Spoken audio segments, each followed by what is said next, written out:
महाराष्ट्रामधून बातमी आहे। दरोड्यातील नवीन 5 आरोपींना सध्या कोर्टात आणलेलं आहे। आमचे प्रतिनिधी सिद्धार्थ गोदाम सध्या आपल्या सोबत आहेत, त्यांच्याकडे जाऊया। सिद्धार्थ, 5 आरोपींना आता कोर्टामध्ये आणल्याची माहिती समोर येते।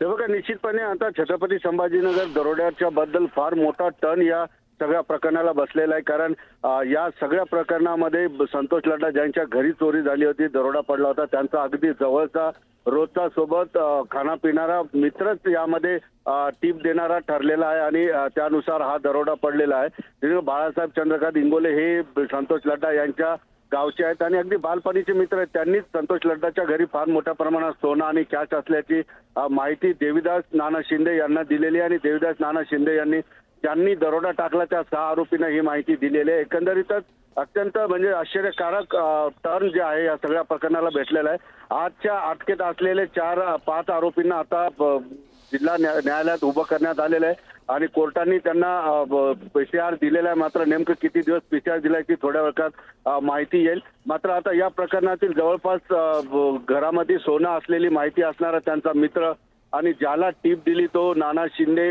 या सगळ्यांना पोलिसांनी आता ताब्यात घेतलेला आहे। आज या प्रकरणामध्ये जे इन्व्हॉल्व होते त्यांना जवळपास सगळ्यांना पोलिसांनी ताब्यात घेतलेलं आहे आणि वेगाने या प्रकरणाला आता वळण लागलेलं आहे। निश्चितपणे आता 1 ते 2 दिवसांमध्ये हे पूर्ण कोडं उलगडू शकते की 5.5 किलो सोनं यांनी कुठं ठेवलेलं आहे आणि कुणाच्या सहकार्याने ते सोनं लपवण्यात आलेलं आहे। या सगळ्या गोष्टीची माहिती आता बाहेर येईल। कारण आज अत्यंत धक्कादायक माहिती आहे की जी त्यांचा जवळचा मित्र होता त्यांनीच संतोष लड्डाच्या घरामध्ये फार मोठं सोनं असल्याची माहिती दिल्याचं सत्य समोर आलेलं आहे। अगदीच सिद्धार्थ, त्यामुळे सोनं सुद्धा नेमकं कधी सापडतंय पाहणं अत्यंत महत्त्वाचं असेल। धन्यवाद या सगळ्या सविस्तर माहितीसाठी।